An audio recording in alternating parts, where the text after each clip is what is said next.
प्यारे बच्चों, कल तक आप लोगों ने पढ़ लिया था कि कार्बनिक यौगिकों के भौतिक गुण किस तरह से विभिन्न कारकों पर निर्भर करते हैं। हमने अब तक भौतिक अवस्था, गलनांक और क्वथनांक के विषय में पढ़ा है, melting point, boiling point and physical state. Now we have to study about the solubility of organic compound,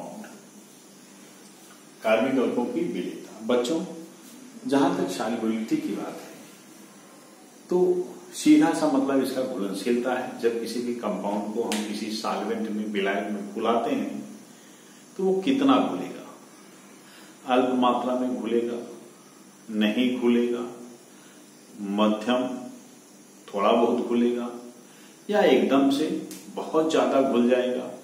ये सारी चीजें उनके नेचर पर डिपेंड करती हैं, किस तरह का नेचर है ऑर्गेनिक कंपाउंड का और किस तरह का नेचर है विलायक का। यानी विलेय और विलायक की जो प्रकृति होती है उस पर हमेशा डिपेंड करती है विलेयता।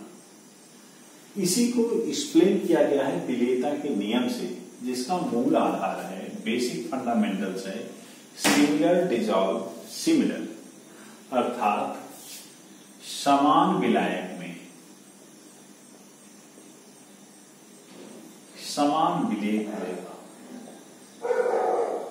यानी इनके नेचर में सिमिलरिटी होनी चाहिए और ये similarity in the sense of polarity होती है, ध्रुवता।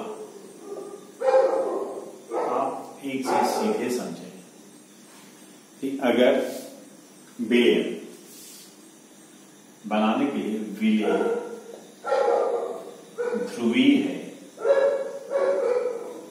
यानी पोलर नेचर का है, तो विलायक भी पोलर होना चाहिए, ध्रुवीय होना चाहिए, पोलर नेचर का। और अगर विलेय अध्रुवीय है, यानी नॉन पोलर नेचर का है, देन विलायक या सॉल्वेंट जो होता है it must be non polar या अध्रुवीय। अब एक चीज आप जानिए, ध्रुवीय विलेय जनरली आयनिक होते हैं या ध्रुवीय सहसंयोजी यौगिक होते हैं, और विलायक जो होते हैं ये इनऑर्गेनिक विलायक कहे जाते हैं जनरली, इनऑर्गेनिक सॉल्वेंट, यानी अकार्बनिक विलायक जिसको हिंदी में कह सकते हैं। लेकिन आप लोग जानते हैं कि इंग्लिश वर्ड यूज करना ही ज्यादा आसान और बेटर होता है। तो इनऑर्गेनिक सॉल्वेंट जो होते हैं बेटा, इनको हम अध्रुवीय विलायक भी कहते हैं। जैसे वाटर है, NH3 है, सल्फर डाइऑक्साइड है, एक्सेट्रा। इस तरह से कुछ विलायकों के नाम हैं जो अध्रुवीय है। अब आयनिक या ध्रुवीय सहसंयोजी यौगिक प्रायः अकार्बनिक होते हैं, इनऑर्गेनिक नेचर के होते हैं। तो इसका मतलब इनऑर्गेनिक सॉल्वेंट है तो इसमें इनऑर्गेनिक कंपाउंड डिसॉल्व होंगे जो प्रायः आयनिक या ध्रुवीय होते हैं। अब अगर हम विलेय अध्रुवीय है, जनरली ऑर्गेनिक कंपाउंड जो होते हैं ये अध्रुवीय होते हैं या इनमें अध्रुवता की बहुतायत होती है। तो ये सामान्यतया अध्रुवीय विलायकों में ही घुलनशील होंगे। अध्रुवीय विलायक जो होते हैं ये प्रायः कार्बनिक प्रकृति के होते हैं, कार्बनिक होते हैं। जैसे हम देखें बेंजीन है, ईथर है,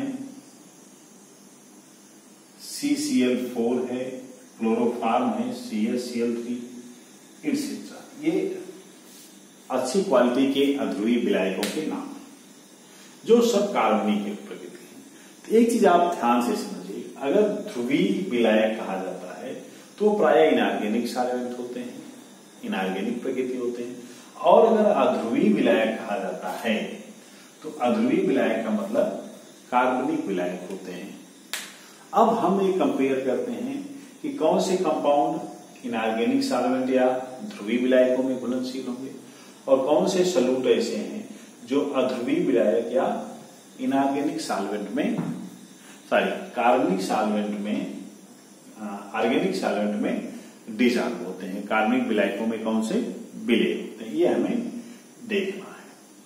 अब इसका निर्धारण सामान्य तो यही है कि आयनिक या ध्रुवीय सहसंयोजी यौगिक वाले कंपाउंड होंगे, कार्बनिक होंगे तो इनऑर्गेनिक में घुलेंगे, और अगर ऑर्गेनिक कंपाउंड होगा तो ऑर्गेनिक में डिसॉल्व होगा। लेकिन ऑर्गेनिक कंपाउंड जो होते हैं इनकी सॉल्युबिलिटी अध्रुवीय विलायकों के साथ साथ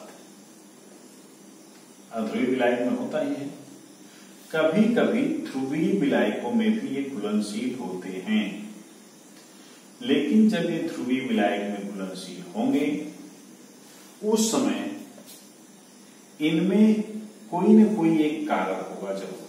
पहला, या तो ये हाइड्रोजन बॉन्डिंग बनाते होंगे, और अगर हाइड्रोजन बॉन्डिंग बनाते हैं तो ये प्रोटॉनिक जो सॉल्वेंट होते हैं जैसे H2 इसमें आसानी से घुल जाएंगे, यानी इनकी घुलनशीलता काफी आसान हो जाती है। दूसरा है, अगर ये प्रबल ध्रुवीय प्रकृति हैं, ऐसी स्थिति में भी ये घुलनशील हो जाएंगे जनरली सभी पोलर सॉल्वेंट में। तो प्रोटॉनिक सॉल्वेंट भी पोलर सॉल्वेंट है, ये एक तरह का प्रकार है जिसमें प्रोटॉन होता है और इसी प्रोटॉन के नाते हाइड्रोजन बॉन्डिंग आसानी से पॉसिबल हो जाती है। तो ऐसे ऑर्गेनिक कंपाउंड जो हाइड्रोजन बॉन्डिंग बनाते हैं या जिनमें ध्रुवीय प्रकृति होती है वो प्राय ध्रुवीय विलायकों में अल्प या अधिक में विलय होते हैं, घुलनशील होते हैं, सॉल्युबल होते हैं। अब हम कंपेयर कैसे करेंगे सॉल्युबिलिटी को? तो सबसे पहले तो आप यही देखिए, अगर आपसे कोई पूछता है C2H6 किस सॉल्वेंट में घुलनशील होगा, तो सीधी सी बात है ये अध्रुवीय यौगिक है और ये अध्रुवीय विलायक में घुलनशील होगा। यही कारण है कि जितने भी हाइड्रोकार्बन है, कार्बन, ये जल में अविलेय होते हैं। जल में क्या होते हैं? अविलेय, क्योंकि ये अध्रुवीय हैं और जल एक ध्रुवीय विलायक है। लेकिन अगर हम एल्किल हैलाइड लें, जैसे RH है, इसे क्या कहते हैं? Alkyl halide. अगर हम एल्किल हैलाइड को लेंगे तो बच्चों ये जल में अत्यल्प विलय होते हैं। क्यों अत्यल्प विलय होते हैं? क्योंकि इनमें जो RH होता है ये बांध ध्रुवीय प्रकृति का होता है, यानी केवल एक बांध ऐसा है जो ध्रुवीय प्रकृति का है। और बच्चों एक जो इंपॉर्टेंट फैक्ट है उसको भी आप अपने दिमाग में रखें जब हम ऑर्गेनिक कंपाउंड्स की विलेयता को देखते हैं। देखिए वो क्या है, वास्तव में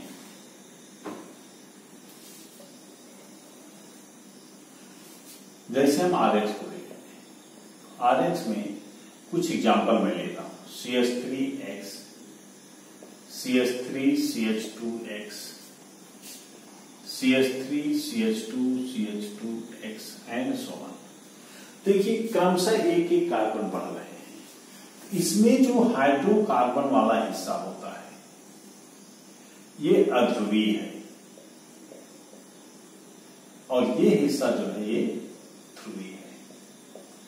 ये हिस्सा तो सब में एक जैसा है, लेकिन अध्रुवीय हिस्सा क्या है, लगातार बड़ा होता जा रहा है, यानी आर की साइज बढ़ रही है। अगर आर की साइज बढ़ती है तो विलेयता घट जाएगी। जल में विशेष करके हम देखेंगे, जल में घटती है। क्यों? क्योंकि जल एक ध्रुवीय विलायक है। यहां पर ध्रुवीय प्रकृति का जो बांड है, ये जैसे जैसे आर की साइज बढ़ती है ये कम इफेक्टिव होता जाता है और आर की साइज ज्यादा इफेक्टिव हो जाती है, यानी अध्रुवीय प्रकृति बढ़ती है, ध्रुवीय प्रकृति घटती है। और अगर अध्रुवीय प्रकृति बढ़ गई, नॉन पोलर नेचर बढ़ गया, तो due to non polar nature ये जो होते हैं ये इनकी विलेयता घटती चली जाती है। तो आप एक चीज ये भी ध्यान रखिएगा, ऑर्गेनिक कंपाउंड्स में जो सॉल्युबल होते हैं उनमें भी जैसे जैसे एल्काइल ग्रुप बढ़ता है विलेयता घटती जाएगी। जैसे एक दूसरा एग्जांपल मैं ले लूं, CH3OH एंड CH3Cl। तो इसमें देखिए CH3OH हाइड्रोजन बांड बना सकता है, और जब हाइड्रोजन बांड बनता है तो सॉल्युबिलिटी काफी ज्यादा बढ़ जाती है, विलेयता बहुत ज्यादा बढ़ जाती है। यही कारण है कि CH3OH CH3Cl से ज्यादा विलेय है। क्यों? क्योंकि ये ध्रुवीय है, लेकिन ये ध्रुवीय होने के साथ साथ हाइड्रोजन बांड भी बना सकता है। इसीलिए जो एल्कोहल्स होते हैं वो बहुत ज्यादा विलेय होते हैं। इसी तरह से अगर हम एसिड ले लें, एमीन्स ले लें, ये सब हाइड्रोजन बांड देखिए बना सकते हैं, क्योंकि सब पे हाइड्रोजन किसी न किसी विद्युतीय तत्व से जुड़ा हुआ है। नाइट्रोजन से जुड़ा है, यहाँ पे ऑक्सीजन से जुड़ा हो, यहाँ भी ऑक्सीजन से। ये सब जल में विलेय होते हैं और सामान्य यौगिकों से, हाइड्रोकार्बनों से, ईथर से, हैलाइड से, एल्डिहाइड से, कीटोन से जो हाइड्रोजन बांड नहीं बना सकते, उन सब से इनकी विलेयता अधिक होती है। जैसे हम एल्डिहाइड देख लें, CH3CH डबल बॉन्ड हो, कीटोन देखें CH3C डबल बॉन्ड हो CH3, ईथर देखें CH3OCH3। इन सब में ऑक्सीजन तो है, पोलरिटी है, इसलिए थोड़ा बहुत ये सॉल्युबल भी होते हैं, लेकिन ये हाइड्रोजन बांड नहीं बना सकते, क्योंकि किसी में भी ऑक्सीजन पर हाइड्रोजन नहीं है। तो इसका मतलब अगर ऑक्सीजन पे हाइड्रोजन है तो हाइड्रोजन बॉन्डिंग बन सकती है। हाइड्रोजन बॉन्डिंग अगर होती है तो वो सबसे ज्यादा प्रभावी होती है, और H2O जैसे सॉल्वेंट में ये बहुत आसानी से घुल जाते हैं।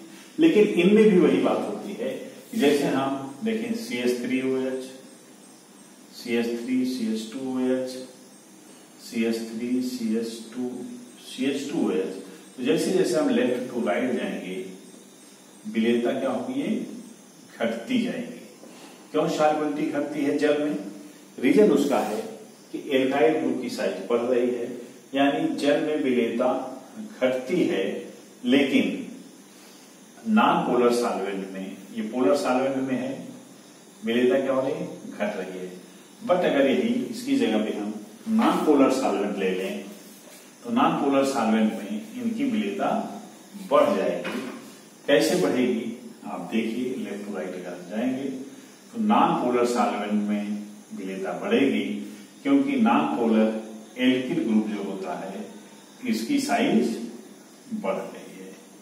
तो बच्चों, आपको हमें उम्मीद है कि विलेयता बहुत आसानी से क्लियर कर समझ में आ गई होगी कि ऑर्गेनिक कंपाउंड की विलेयता सामान्यतः ऑर्गेनिक सॉल्वेंट में ही होती है, लेकिन अगर ध्रुवीय प्रकृति का बांड हो या हाइड्रोजन बॉन्डिंग की पॉसिबिलिटी हो तो उस केस में उनकी विलेयता जल या जल की तरह के ध्रुवीय विलायकों में भी बढ़ जाती है।